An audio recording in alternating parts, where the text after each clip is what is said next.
Bismillahirrahmanirrahim. Assalamualaikum warahmatullahi wabarakatuh. Hamidanillah, mussolian ala rasulillah, la haula wa la quwata illa billah. Subhanaka la ilma lana illa ma'alamtana innaka antal alimul hakim. Rabbi zidna ilma warzuqna fahma. Alhamdulillah, bersyukur kepada Allah subhanahu wa ta'ala atas segala limpahan nikmatnya, berupa nikmat iman, nikmat sehat, nikmat sempat, nikmat kuat, yang keseluruhan nikmat itu membuat kita bisa melanjutkan rangkaian aktivitas ibadah di bulan Ramadan yang mulia dan penuh barokah ini. Salawat dan salam semoga tetap tercurah kepada junjungan kita Nabi Muhammad SAW, keluarga beliau, para sahabat, para tabi'in, para tabi'in, dan orang-orang yang istiqomah di jalannya.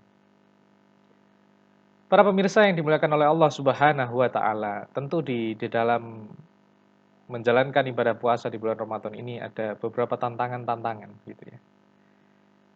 Nah, paling tidak ada 5 tantangan yang ingin saya sampaikan di dalam waktu yang singkat ini. Apa saja itu? Yang pertama adalah rasa lapar. Ya.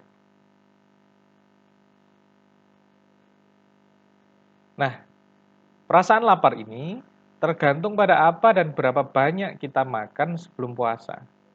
Rasa lapar bisa muncul antara 3 hingga 6 jam setelah makan terakhir kali. Ada berbagai cara untuk mengatasi rasa lapar yang datang ketika berpuasa. Salah satunya adalah mencoba mengendalikan diri dengan tidak memikirkan tentang makanan dan mencoba untuk menahan diri. Jadi kalau kita berfokus pada rasa lapar, maka semakin laparlah kita gitu loh. Maka kita alihkan pada hal yang tidak membuat kita terfokus pada rasa lapar itu.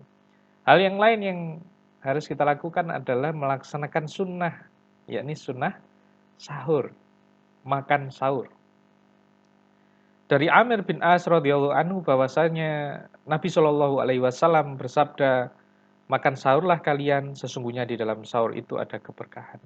Nah, keberkahan itu yang tentunya kita akan cari gitu ya. Kita akan ingin gapai di dalam sahur itu. Tapi hal yang lain, makan sahur itu akan membuat kita lebih kuat di dalam menjalankan puasa selama hari itu gitu.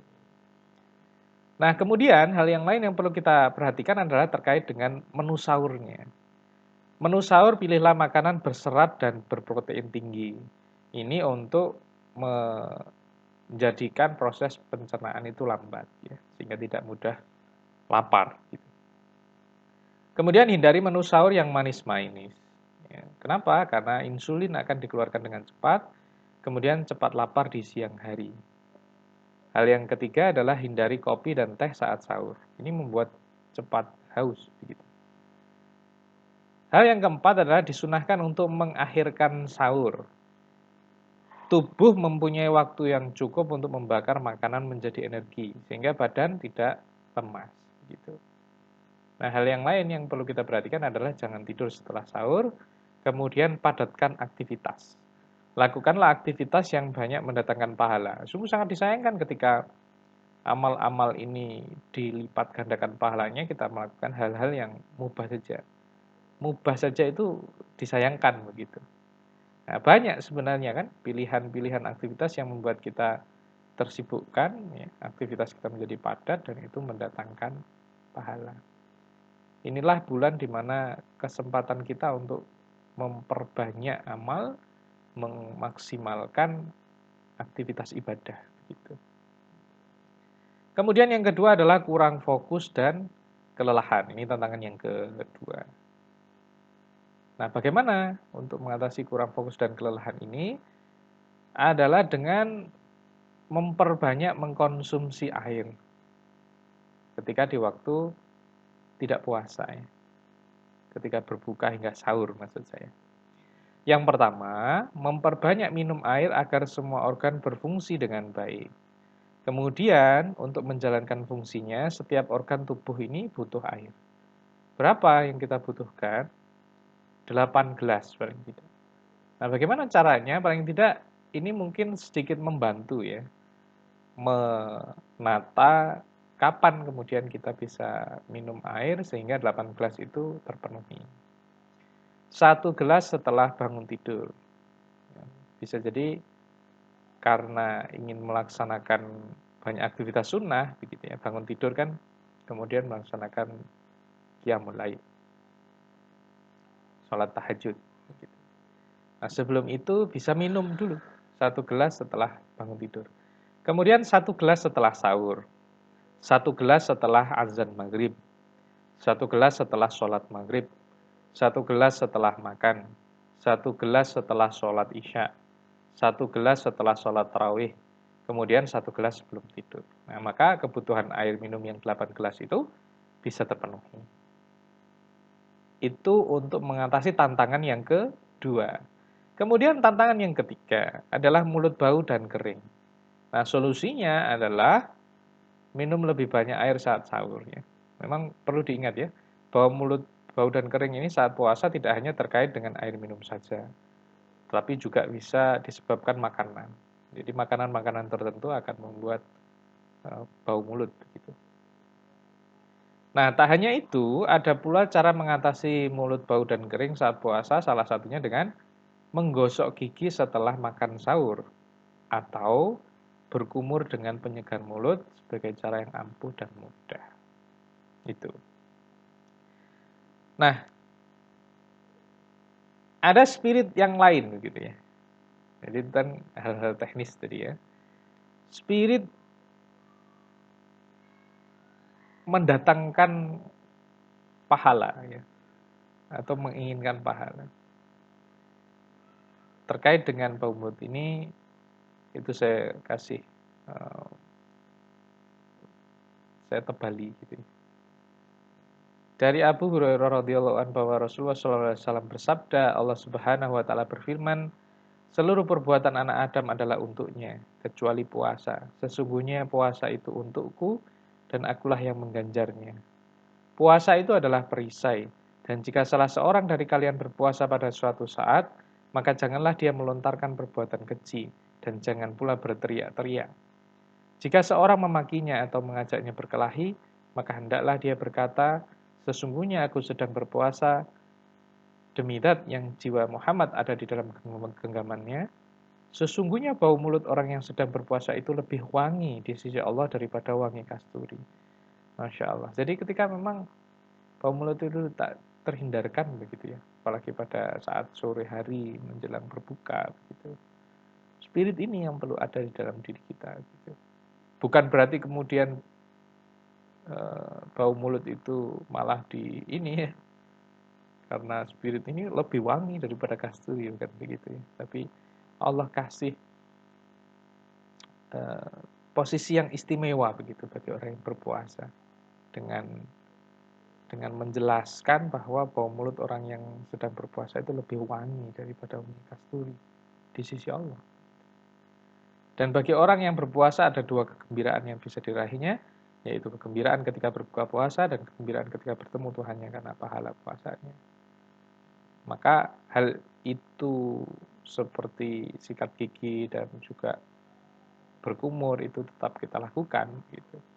Hal yang lain masih dalam kondisi yang seperti sekarang ini, dalam kondisi adanya wabah ini, ya tentu dengan memakai masker itu akan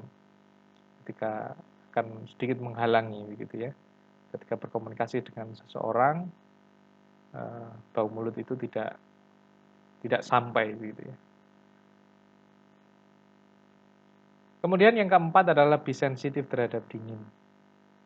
Ini terjadi gitu ya. Peningkatan sensitivitas terhadap dingin ini adalah masalah umum selama bulan puasa karena pembatasan kalori dari makanan.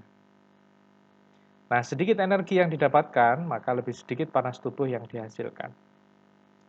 Cara yang bagus untuk mendongkrak sistem panas dalam tubuh adalah olahraga ringan, seperti meregangkan atau menggerakkan tangan, bahu, kaki, gitu. Jadi olahraga ringan saja. Nah, tidak olahraga yang membuat malah setelah olahraga nanti lemas gitu, karena kekurangan energi gitu. Ini yang keempat. Kemudian yang kelima adalah kurang tidur, dan saya kira ini semuanya ya. Kurang tidur ini dapat membuat mengantuk serta berbagai masalah lainnya seperti kurang fokus, cepat marah, dan konsentrasi yang buruk. Maka untuk mengatasinya adalah dengan memiliki waktu tidur yang cukup. Kemudian makan makanan yang sehat ditambah dengan suplemen kesehatan, atau multivitamin saat berbuka dan sahur. Dan yang ketiga adalah menggunakan waktu untuk semaksimal mungkin produktif begitu ya sebelum tidur. Jadi tidak menghabiskan waktu untuk begadang untuk hal-hal yang tidak ada faedahnya gitu ya, kungku-kungku, mabar, ya, nonton dan lain sebagainya. Jadi waktu tidur itu dimaksimalkan. Maksud saya adalah ketika rangkaian ibadah yang begitu Masya Allah luar biasa di dalam bulan Ramadan ini, adanya waktu tidur malam, ya, itu dioptimalkan pada jam-jam tertentu. Taruhlah misalkan jam 10 begitu tidur, kemudian nanti jam 3 bangun, waktu itu dimanfaatkan betul untuk istirahat. Selanjutnya untuk melaksanakan berbagai rangkaian ibadah pada bulan Ramadan yang mulia dan penuh berkah. Nah, itulah 5 tantangan ya, beserta tips-tips untuk mengatasi tantangan-tantangan itu. Dan para pemirsa yang dimuliakan oleh Allah Subhanahu wa taala, tantangan-tantangan itu janganlah menjadi hambatan. Ketika kita memiliki cita-cita yang besar dan tinggi, maka tantangan itu wajar ada.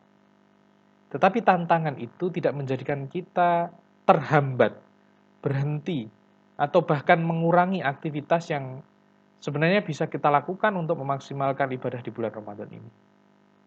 Nah, maka spirit itulah yang perlu dijaga.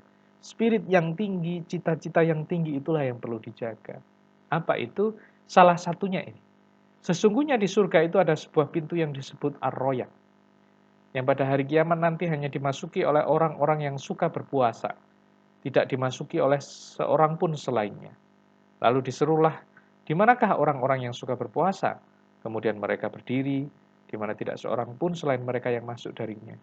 Jika mereka telah masuk, pintu itu pun ditutup, dan tidak seorang pun yang masuk melaluinya. Masya Allah, ada pintu khusus bagi orang yang berpuasa.